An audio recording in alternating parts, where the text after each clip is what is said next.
Hey Beacon, welcome home to your Bounce Back Blueprint Community podcast, where you are challenged to be, do, and have God's best as you thrive on your journey from setback to success. I'm your Bounce Back guide, Tiffany Huff Struthers, and I'll be guiding you on the journey by sharing tips, tools, and the tea on how I was able to bounce back from escaping death, healing from heartbreak, and finding hope in homelessness. And then I wrote an award-winning book all about it. And shout out to God, ever since I was courageous enough to share my story, my life and the lives of women around the world have been forever changed. And as a member of the Bounce Back Blueprint community, I'm called to teach you to do the same. So grab your journal and let's build this blueprint. Really? Hey, Beacon. Hey, welcome back. This week, we are continuing to build the blueprint in our series, The Lie We Tell Ourselves. And I'm super pumped up to have my P2P sister here, Chulu Chansa. Let me tell you a little bit about Chulu. And while I do, make sure you grab your journal for the gem she's going to drop and maybe a tissue for the tears you will drop along the way as well. Chulu is founder of Africana Woman. She is a writer of modern African culture and lifestyle, the host of the Africana Woman podcast, a transformational speaker, and mentor. She currently resides in Zambia, is the proud mother of a teenage boy, and is at peace. For many years, Chulu experienced success in her career. However, she fell short in her personal life. Eventually, she managed to transform her lifestyle and lives by the principle no. Know your roots, grow your purpose, and within those, no stands for knowledge, nourishment, operate in obedience, and weakness. As a result, Chulu is on a mission to ensure African women succeed both in work and their personal life. Thank you so much for being willing to be here with us, Chulu. I'm so excited to have you here. Welcome to the Bounce Back Blueprint community. Oh, thank you so much. I am so excited to have this conversation. I've been looking forward to this the whole week. So thank you so much for inviting me. Yes, ma'am. So I always like to give our guests the opportunity to introduce themselves because I believe we do the best at introducing ourselves. So please tell us, who is Chulu beyond the bio? Ooh, okay. So, as Tiffany said, my name is Chulu Chansa, and I am from Zambia, which is Central Africa. And I would say I'm sort of a citizen of the world. I've been very fortunate to have traveled extensively and studied abroad. And I think those different experiences have molded me to be somebody who loves culture, loves people, diversity, and just loves to celebrate life, I guess. Yeah. Yes, yes, yes, yes. But that wasn't always your story, right? In your bio, it says that for many years you experienced success in your career. However, you fell Mhm. short in your personal life, but Yeah. now you are at peace. So can you tell us a little bit about your journey and how or what falling short in your personal life looked like and what not being at peace was like for you? Yeah.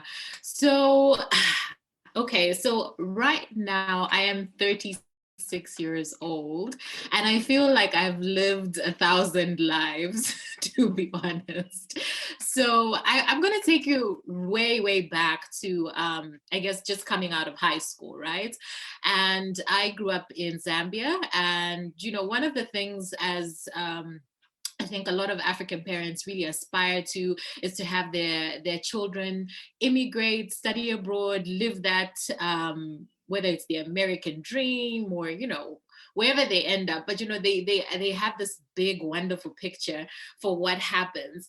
And I think even in my family and my community, I was that student that had the perfect grades. I won scholarships twice. I won a scholarship to the UK and I won a scholarship to the States. So, I was seen as this person who was just like, okay, yeah, she's really going to do it. She's really going to make it and be successful. And what ended up happening is in my senior year of college, so I did my college in the States, in Connecticut, I had a son. And now you have to understand, in our cultural context, having a child outside of marriage, and especially as you know, our country, Zambia itself is a Christian nation. Like it's actually a law, it's a Christian nation. So you know, just the taboo, the um you know, just having that type of sin that is very visible for everybody to see was very soul crushing. And you know, for me, first of all, it took a long time to just confess that, you know, I'm actually having a child and all of that. But eventually I did.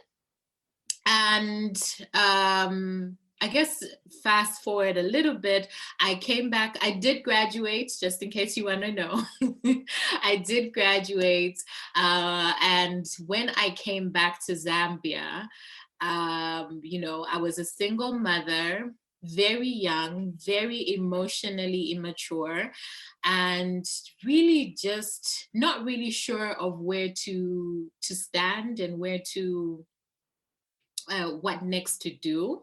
And already, because I had you know, I hadn't stayed in the States or the UK or whatever, and I had come back as a single parent, inside I was literally just withering away. I was dying. I was so crushed, so just so lost.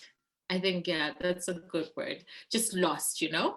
So, yeah, from there, what happened is I went through a lot of things, I must say. I got kicked out of my mother's home, entirely my fault. So then I was now homeless, with a young baby, with a young child, and literally no one would take me in. I called my brother and he told me, oh, just pray about it. It'll be fine, you know? And so fortunately enough, a friend took me in, and I started to really hustle from then on. And just the, you know, just thinking that I have to, you know, I've got this little child that I have to look after. My qualifications weren't necessarily transferable because I studied architectural studies, and it's sort of like being a doctor. Like you just can't, or a lawyer, you just can't move from the place where you studied. You have to go and kind of start again and get the certifications and all of that. So it wasn't really transferable. I'm trying to get jobs. People are not connecting why I should be in this position because they're like, well, you did architecture, like, and you know, and so just trying to get a job. I had no network. And you know, back in those days, like I said, I'm 36 years old. Back in those days, there was no WhatsApp and all of the social media to really keep us connected. So I didn't really have that connection, that network back home. So when I came back, I was starting from the bottom, like the bottom. Mhm. So there's so much to unpack just in Mhm. that short period of time from high school to being an early college graduate. And I think that the thing about it that is so challenging, even more so than the fact that you had to come back and start again, is that usually when you go back home, there's this sense of being welcome. There's this sense of Mm, comfort when we think of home. But for you, it was almost like a last resort. You didn't even necessarily want to go back home because of how your life had changed and the exactly. expectations that had been set when you left. And so I'm just wondering how, in the midst of all that was going on, you were balancing dealing with everything you've been through with the hustle to get some stability. Because it sounds to me like your instability on the outside was a manifestation of the instability and turmoil you were dealing with on the Mm. inside. Mhm. Yeah.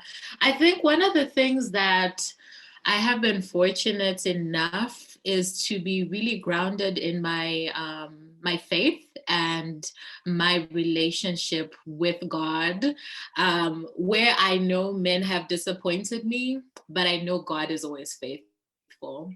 And I think one of the things that through that time, particularly, one of the things that I always told myself was, nothing ever stays the same. Mm. This too shall pass, so yes, things may not be where I want to be at this particular stage, but this too shall pass. I will get to a better stage. And I think I have always just stood on the fact that, God is always there. He always provides in one form or another. It may not be the way you want to see it, but there is that provision. But you have to be willing. I had to be willing to just keep on taking one step forward and just, moving forward and moving forward. Yeah. So, with that in mind, you continue to take those steps forward. And at what point did you feel like things were changing? How long did it take you to actually get a job to begin to move forward Mm, and find some yeah. stability? Wow. So I came back in 2009 and I got my first job in 2012. So that's like 3 years. Yeah, about three So, for years. 3 years, so I for was 3 years, squatting you in. were, as you said, you were lost. Mhm. So, what were you doing in that time? It was like a season in the wilderness. Literally, because I was squatting with my friends and I was um, looking for jobs. I tried out some jobs. Some of them just didn't work out. They were, crazy bosses, and and I said, no, I can't do this. And then I also tried my hand at fashion design, and it just wasn't picking up the way I wanted it to. It wasn't bringing enough income. Whilst a lot of people still say, "Oh, are you going to go back into fashion design?" At the time, I was not ready or mentally mature to take that business to the next level. So, yeah. So you hopped job to job for 3 years, squatting still with with your young son, and then you finally got a job doing what that created a little bit of stability for you. Yeah. So, my cousin, one of her friends needed a receptionist. And so basically, she just put in a good word for me and said, listen, I have this, talking about me, I have a cousin who is very smart. She's willing. Please, can you help her out? So it was basically, you know, I don't know if it's like nepotism or whatever that got me in through that first door. And so it was an advertising agency, which I actually really, really loved because I consider myself a designer as opposed to being an architect. So being in that type of creative environment was very exciting for me. But like I said, I started off as a receptionist. Guys, I went to school, I got a degree, and I was at the bottom. There were people that were in managerial positions that had what did they have, like diplomas and certificates and all of that. So for me that was very much a humbling. I had to really look at myself and say, listen, this is the first step, but we need to move on. Don't get hung up on oh, I'm more qualified than other people who are in higher places, but just look at your path, focus on what you need to do. So So was yeah. so was this the beginning of you starting to address some of that inner turmoil that you were dealing with, or was that shame from the past still kind of lingering even at that point? Mm.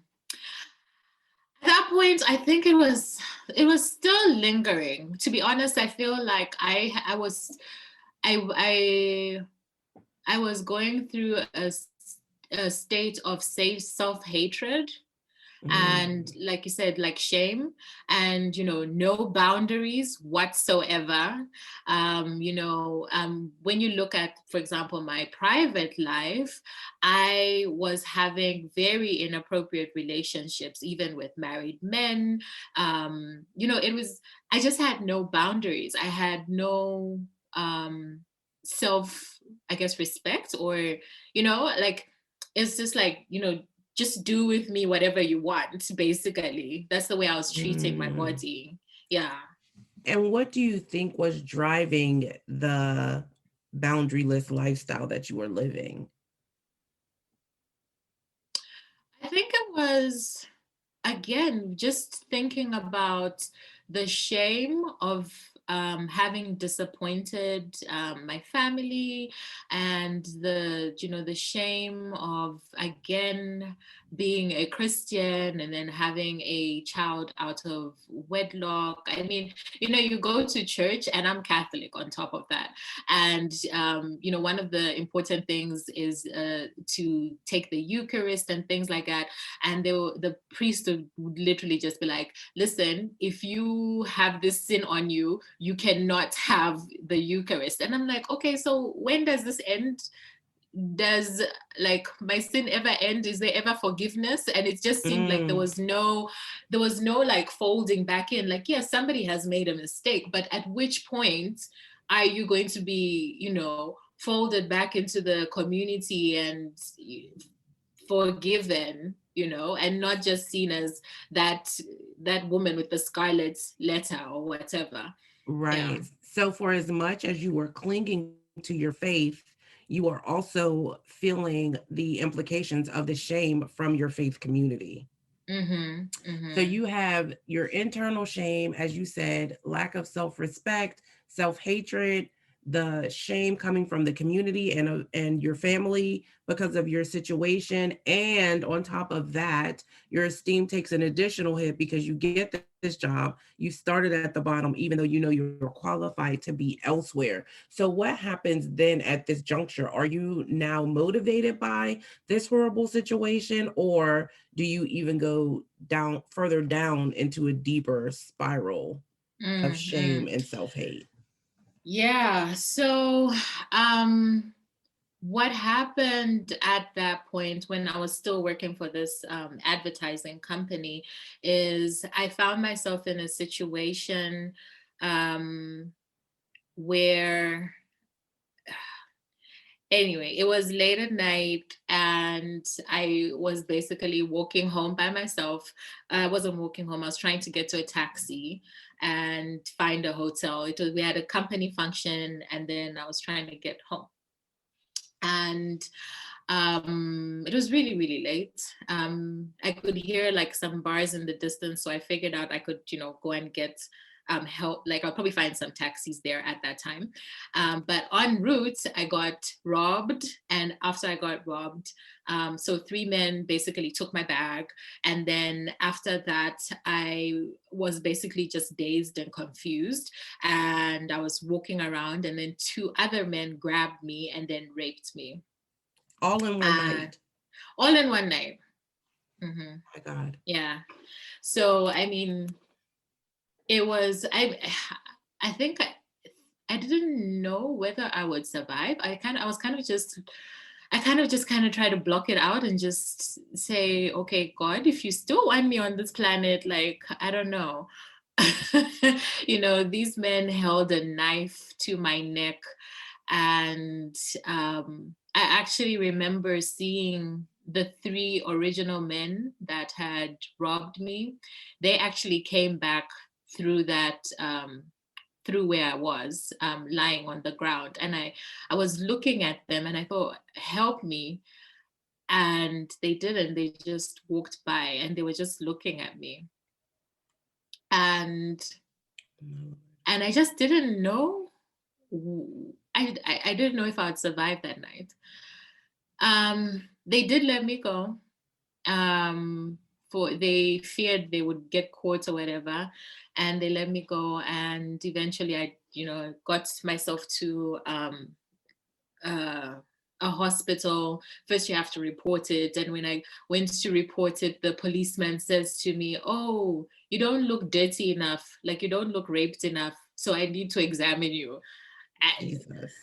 And then I moved anyway, so I went ballistic there. Then um I remember being going to the this is days later, going to the police station, and um being going upstairs. They sent me to go and see the detective who was looking at my case, and it was an open office. There's a lot of people, and this guy is just shouting, oh, you're the one that got raped. My Lord. I So we never went talking back. more trauma and more shame. Yeah, I never went back. So that was no, I don't know. I don't know what went on. I don't know if they tried to solve it or whatever, but I didn't go back. And I mean, even just the the physical drain on my body was crazy. Like I to be honest, I don't even know how long it took me to recover. Maybe more than a month and a half. And then I Wow. had to take basically what's like I think it's called prep, but it's like ARVs. So just if you have been exposed, like you might have been exposed to HIV and all of that, and that's in itself, like I mean, I'm a girl who's got a lot of curves. After this, like during this, I became like a stick. I was just so skinny. I was so drained. And at the time, my mom, I just said, I just take my son. So she took him, and I didn't see him for quite some time. And I just had to go through this healing. And I didn't think that I needed help. Uh, but I was taken for prayers, because that's what we do. Take you for prayers. I was taken for prayers to a priest. And, and we sat in there, and I said, okay, what do you think I need to do? And he says, you need to see somebody. And I thought, Mm.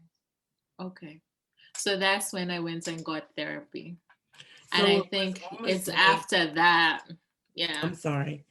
Mm-hmm. It was almost like the point that you thought when you were squatting and struggling to find stable work, you thought you were at rock bottom. But it was really after this traumatic experience that you got to the point where it was like something really has to change. I want to Yeah. heal. I need to heal.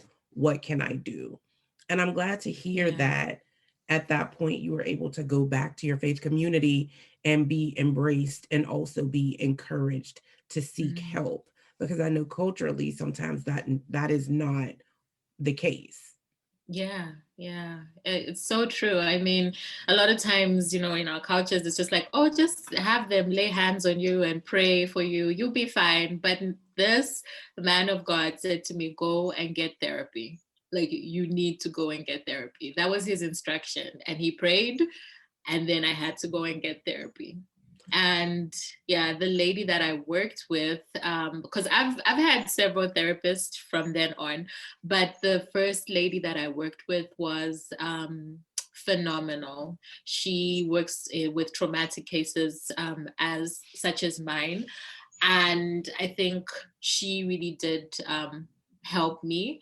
But we also started diving into the other issues of what's going on with me in terms of that lack of self-love, the self-hatred, and generally I think one of the things that has also happened to me, I just didn't mention it at the beginning. I grew up in a single parent home. So my father, he was a bit of a rolling stone. And he had 7 children with 5 women. So I did not grow up with him. He raised basically the last 2 and the one above me.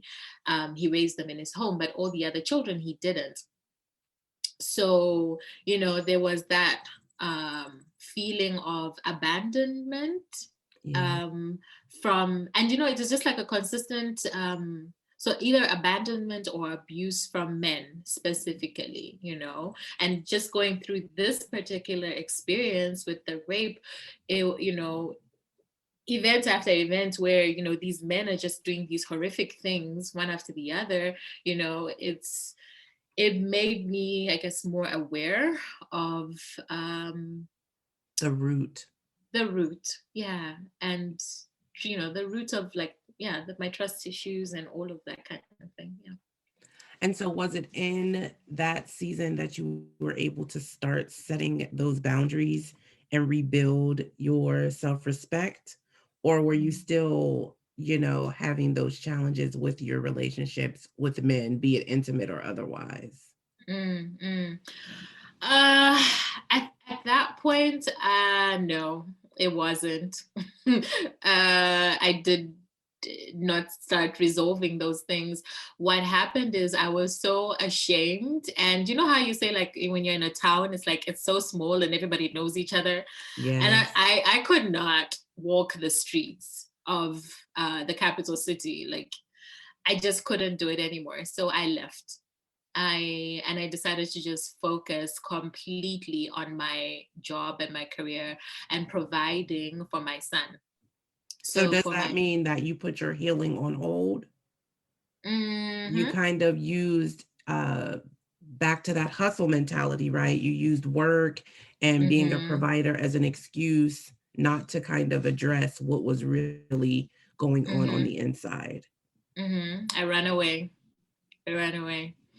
So I got a job as an office manager for a startup. Basically, I was doing like 10 jobs by myself, burnt out.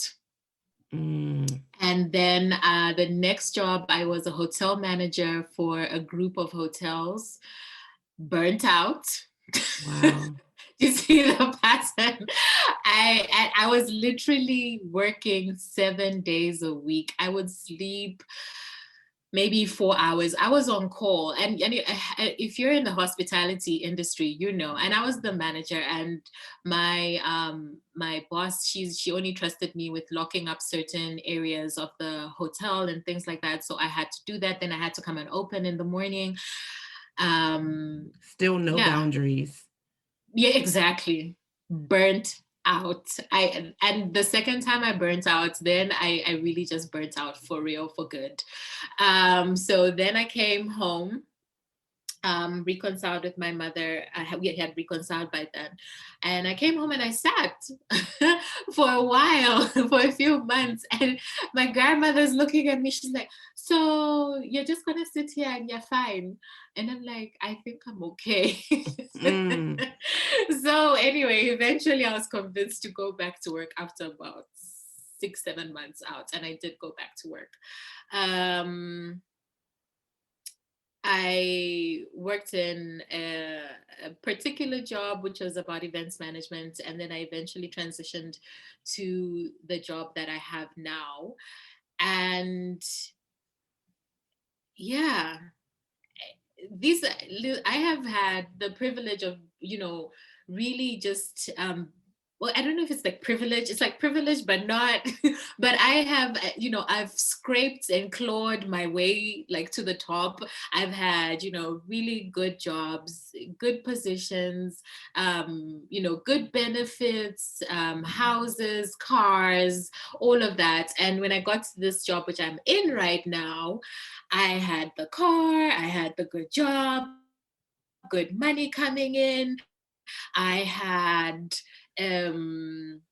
all of those things that people are kind of looking on the outside and saying, "Wow, you made it. Like, you're right. doing good. Oh my gosh, you're doing good." Success, But right? in In air 2019, quotes. July, the success, right, in air quotes.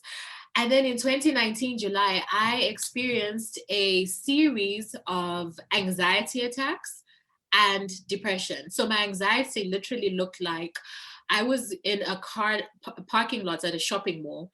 I was in the car crying hysterically, could not drive because I knew if I got onto that road, I would have an accident. Like, I had no control of my faculties. I So was everything exhausted.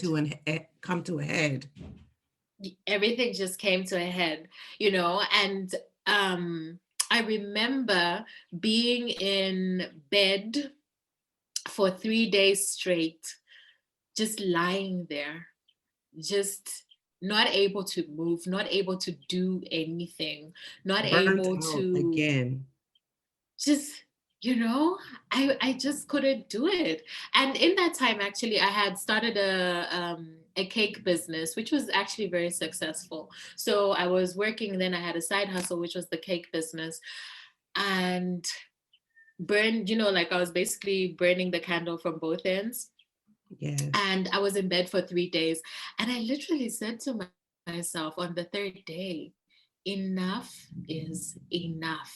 You Amen. have to get help. You cannot continue on this path. Enough is enough. You So, realized in those 3 days, and I'm sure over the course mm, of your life, but you at this point finally realized that if you wanted to stop being haunted by the shame and the hatred, mhm, that you were going to have mhm. to make a decision, right? Yeah, yeah.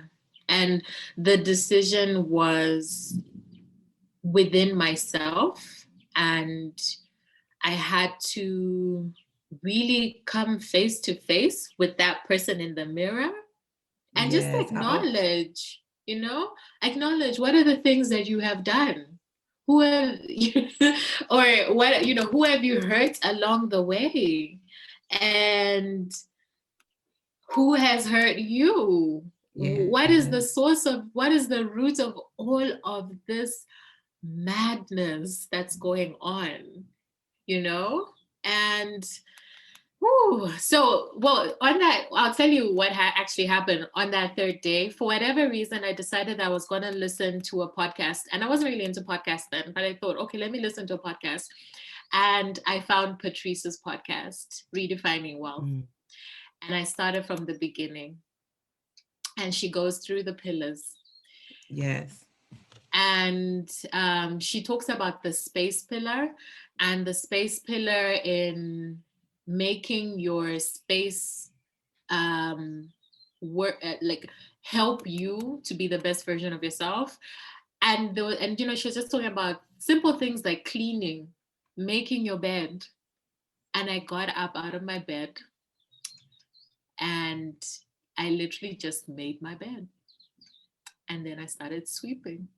And that's how I continued. And I was just listening to her the whole time. That's what made me move, because I don't Mm, think anything would have actually made me move on I that weekend. think that's so powerful, so powerful. And I believe that that was a manifestation again of what was going on inside. You were ready to declutter, right? You were ready Mm-hmm. to do some dusting, right? Dust settles. Daughters of the Most Yeah, High God do not settle. And so it was now yeah, like, let me get up, let me address this.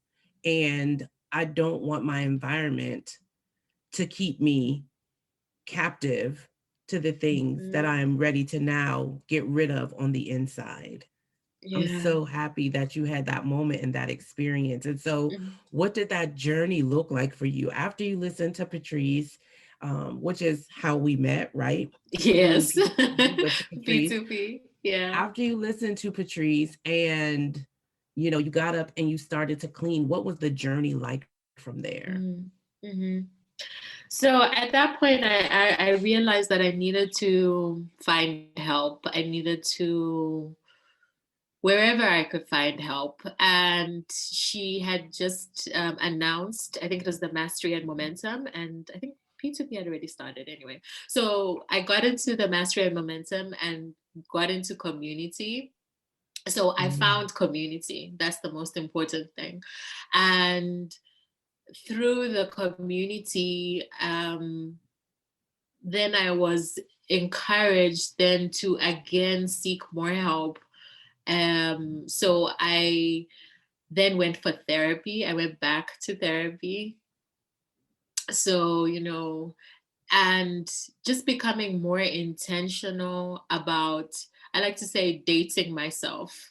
Yeah, like being my own bae. mm, So that's what I had to do. I I love it. had I had to take myself on a journey of self-discovery, a journey to understand why I was where I am and why I wasn't happy. You know, I have everything, but I was not happy. I was dying inside, and then I had nobody to talk to about it. I tried talking to some people, and they're like, they just didn't understand. You know, it's because the job that I have is kind of like, you know, when you get it, it's like you've arrived. And And it's so like, people are like, but how can you not be happy? How can anything be wrong when you have all of this and you're here and you're mm-hmm, making money, right? So I'm mm-hmm, so glad to hear that you found that community and yeah, therapy, mm-hmm, and that you know, one of the things that I think you said that was so important is that you looked in the mirror and you decided that you had to get honest and answer some tough questions, mm, because I'm a firm believer we cannot conquer what we refuse to confront. And yeah, that day you were like, it's time to do some confronting so that I can deal with this mess. So you're in this community and you're getting therapy. Can you remember a certain time or moment when you started to feel a shift happening? Or mm, mm-hmm. Um, you know, one of the things that when I had applied to join the community, I think one of the questions said, what do you want to get out of this? And I literally, and one of the things, and what I wrote was, I want peace, peace of mind. You know, I was, I cannot explain to you if you haven't experienced anxiety and just internal turmoil. I just wanted peace. That's what I wanted. That's all. The rest didn't matter. I just wanted peace. And I think it was very much like a gradual shift, but and in that I also founded the Africana Woman, like through the journey of P2P. And so what had actually happened was I was invited to do sort of like an internal TEDx for an organization I volunteer for. And I actually didn't want to do it. But one of my Mastery and Momentum sisters was like, no, ma'am, you are doing it. yes, You better sign yes, up today and send me the confirmation that you signed up. I was like, oh, okay, yes, ma'am. So I did. accountability, yes. Right, that accountability. And so I did it, and then afterwards it was like a spark. The talk that I did was called The Power of African Women, Past, Present, Future. And it really just brought about a spark. And I have been a writer for the longest time. I've been writing since primary school, you know.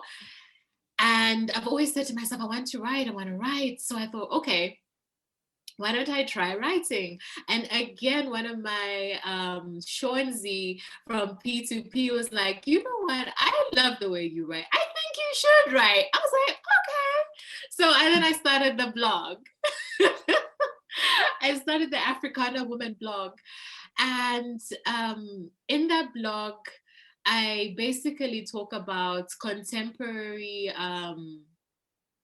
issues for African women, you know, and basically how culture relates to us, how us thriving and culture sometimes clash, and Mm, how we can try to rise above that.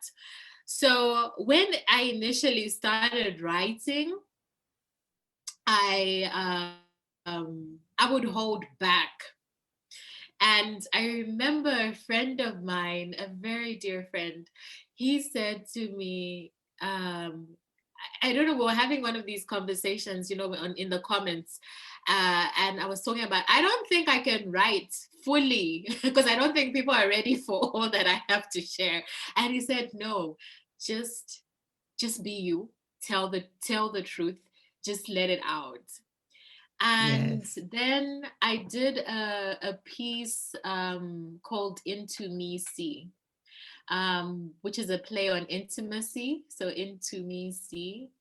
Yes, it is And definitely. I'm going to link to it in the show notes because it is the outline for your book.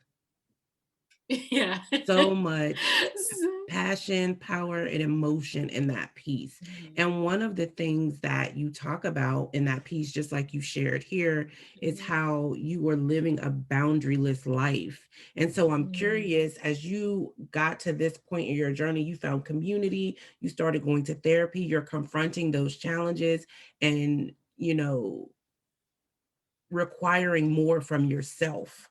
And Mm, when we are requiring more from ourselves, organically we begin to require more from others and yes, those around us. And so I'm yes. curious to hear how that shift started to Mm-hmm. happen with the boundaries. And also, I do believe that, your realization as you're writing for the Africana Woman blog and talking about those clashes also requires boundaries to be set, right? Yes, yes, yes. Well, okay, there's so much there, but first I'll just finish my thought. So I wrote this piece called Intimacy, and it basically is about my life. Yes. Um, it goes in a bit more detail than I've spoken about today, and I think after that piece, I that's when I felt it. I felt the peace. Mm, That's when the shift happened, and as in I actually realized, like, oh wow, because i I told on myself, because yeah. one of the fears is that, oh, what if somebody finds out? Oh my god, what do they think of me? Like, they're gonna, they will hate me, da, da, da. But I told on myself, I let it all out, and the Bible says, the truth will set you free. Yes. The peace. Mm, like, I can't even explain it. And I think from that, I can't hear you. So from that, I just felt released. I felt joy. And even the reception from people when they read it, because when you're writing a blog, okay, the way I write blogs, I just write and I'm just like, pass, and whatever happens, if if the world falls down, oh well. But And you I don't have wasn't to have the time to second guess yourself, right? exactly. So I wasn't expecting the response that I got, and all the love and in acceptance and encouragement, and just knowing that, you know what, we're all not perfect. Like, we've all done some things, and but we shouldn't let that hold us back, you know? Yes. Yes. Yeah. So I think that was when I really did feel that shift. That was your first question. Yes. And That's then, good. yeah, then with the boundaries, like you said, just thinking about, like, how now, you're putting up those boundaries. When it comes to people, I talk about this one all the time. So I have entanglements, and in this COVID-19, guys, people people were bored. They were on their phones, I think, just scrolling through their contacts, just being like, oh, who can I contact? Oh yeah, I haven't talked to her in a long time. Oh, rolling up in my DM. Oh, I miss you. No, you don't. We are Lies. not friends. Like, I don't know how many times I had to shut that down. I was like, we're not going back to those situations. That is not going to happen just because you are bored today. And those were inappropriate relationships anyway. It's So, over. there was that type of thing. Yeah. And then also, boundaries with my faith. I had to then one of the things that I think was very difficult for me was tithing. And I think when, I really did just say, you know what, this is something that I have to do. This is something about me expressing my faith to God, that He will see me through. So that's one of the Mm, things that I became very religious about. pun intended, about doing. So, tithing to the point where I went to the church, I got their bank details. And as soon as I get a payment, it's just a transfer. Like the first thing I do is transfer it. And then, okay, we're going to play with the rest. It's like clockwork now. And then I'd say, let's say another boundary is with money. No boundaries, guys. No boundaries at all. I said, I had very good jobs, well-paying jobs, but when COVID hit, I had no savings, no emergency fund. I hadn't set myself up in a way that can help me in times of crisis and emergencies and things like that. And I really had to then examine myself and think about, well, you do not have boundaries on your money. So with me, I'm somebody that is a giver. I'm a spender, and and like I said, I'm like dealing through this self hatred. So I don't even spend on myself. I spend on other people. Mm. And it's always like finding ways to just give out that, like you get it and you just want to give it out, give it out, give it And out. I think that was another manifestation of what was going on inside, right? Like, I don't Mm-hmm. love myself enough. I'm not worthy of this. Other people deserve it. Let me pour into someone else. Mm-hmm. Mm-hmm. Exactly. So it was just a situation of just giving out. And this 2020, I really just had to sit and say, okay, we're putting boundaries on your money. What do you need to do? What do you need to start setting up to get to a healthier place in terms of boundaries with your money? So, I've outlined that in one of my blog pieces. You just follow Africana Woman. I Yes, say I will make sure to everything in link. there. I'll make sure to link that in the show notes. But what I really hear you saying, Chulu, is that as you were looking in the mirror and while you were healing and doing this work, you started to ask yourself, who do I want to become? And Yes, what is that yes, going to require? Right. And yes. that's how Mm-hmm. you were able really to answer those questions honestly and look at your money, look at your relationship with God, look at your relationships with other people. And you're like, okay, let me set these boundaries accordingly so that I can build from there and become the Chulu that I see myself becoming. And I Yes, see yourself yes. becoming a beautiful Chulu. Thank you.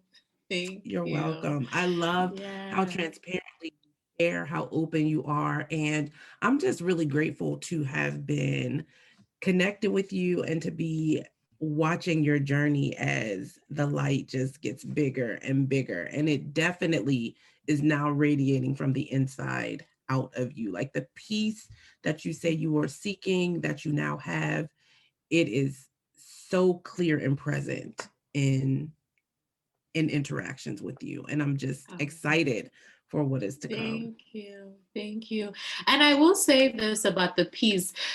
It's not that, my life is perfect right now, or, there are no trials, there are no problems, challenges that come up.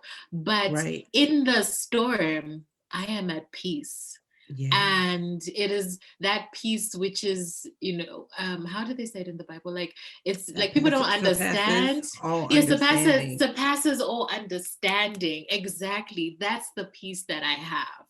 And yes, things can be going, falling down around me, but it's okay.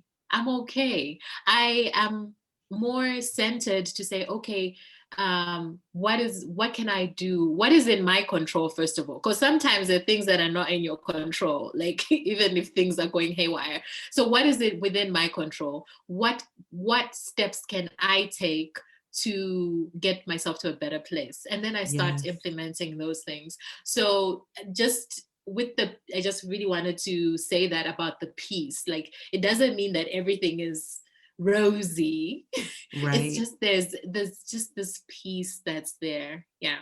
That is consistent, regardless of Mm, what season you're in, what the circumstance looks like, or what's going on around you. And to get to that place is powerful.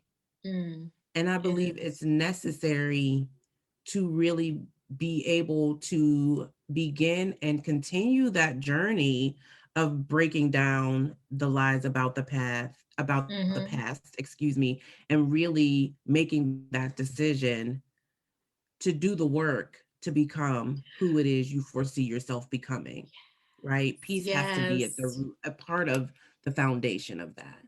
Mm-hmm. Mm-hmm. And I think a lot of times people also fear the work because it is Yes. work. It is work. And something that I have been sharing with my community is that I cry all the time. I just let it out.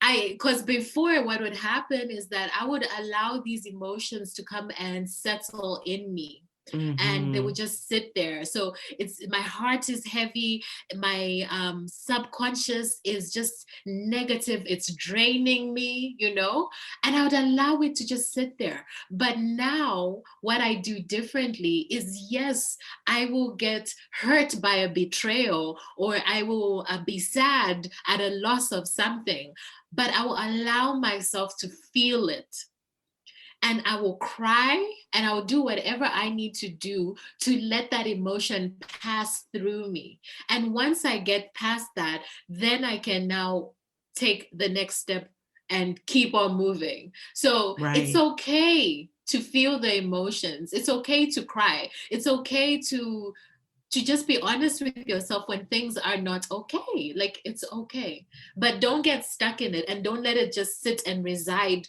and be trapped in there, because then it explodes. That's right. That's so good. That's so good. It's really this journey of making peace with release, you know?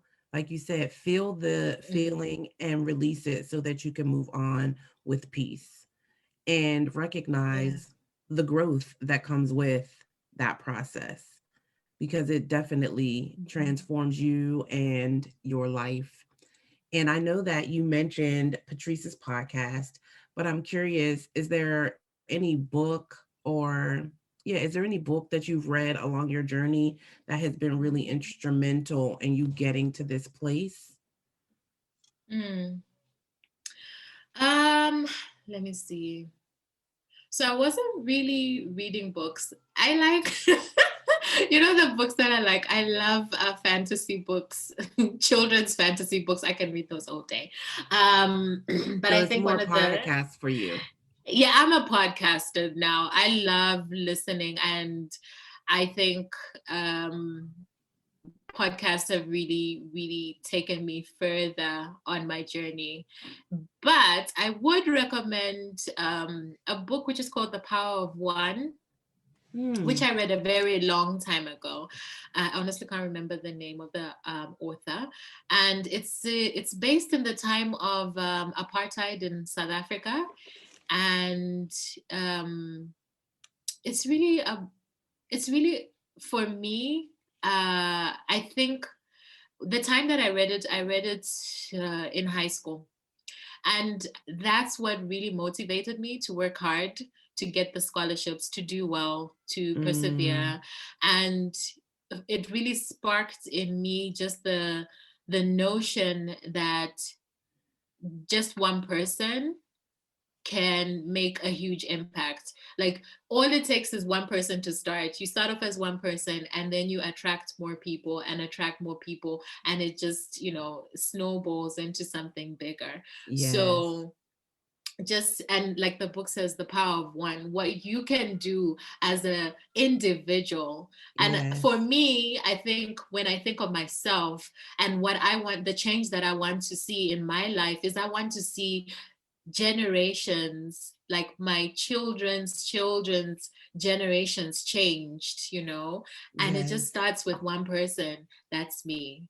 So if I can change the cycle of, bad relationship with money, whether it's debt and all of those things, I change that, and I change the generational cycle, then I have succeeded in being a blessing to my children's children. Well, I definitely believe that what you have shared here today is going to bless someone to the extent that they will bless their children and their children's children beyond me, because I've certainly been blessed by what you've shared. So I think that is so powerful. I'll Mhm. make sure to link to that book, The Power of One, in the show notes. And I'm pretty sure that it was written by Bryce Courtenay. Yes, yes, I'm pretty yes. sure that's the one. So I will link to that in the show notes. And again, I'm just so grateful for everything you've shared today. So I want to be respectful of your time, and I don't want to consume much more of it. I do have two final questions. One is, do you have a scripture or a quote that you lean on when you have those moments where you have to feel the feelings and move Mhm, through them? mhm, mhm. Um, well, right now I live by quote that I basically made myself, which was know your roots, grow your purpose. Yes. And KNOW is an acronym for knowledge, nourishment, operate in obedience and weakness. And just really quickly, KNOW is about understanding what are you rooted in, what anchors you as a person. So for me, the things that anchor me are my faith, my culture, my family. Those things anchor me. So do I have true knowledge and understanding for myself? And that could look like reading the Bible for myself and not relying on what other people say. So Right.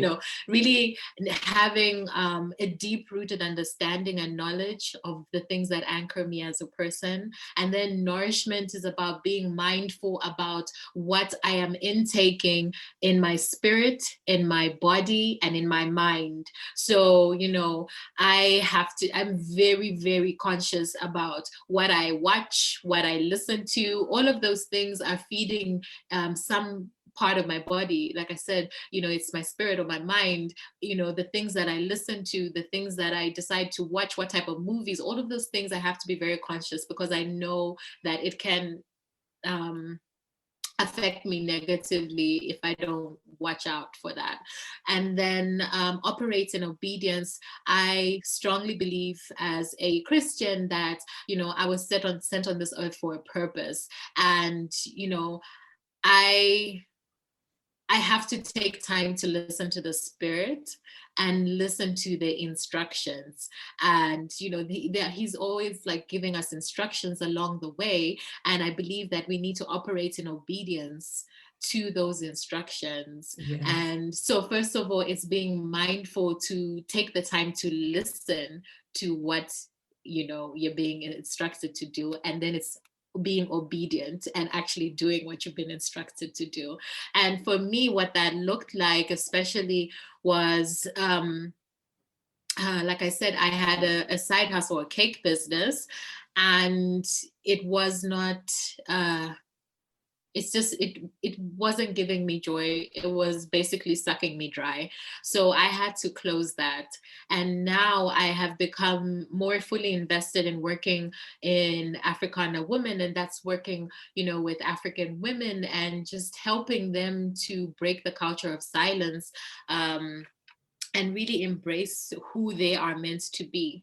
So that was my journey of really just understanding what my purpose is, and also being obedient to Yes. stop the business, which was successful. It was bringing in money, and then jump into something completely new. But it's such a beautiful journey. And when I look at how much joy I get, like when I compare them, it's really incomparable, Yes. And yeah, so, and then the final one is weakness.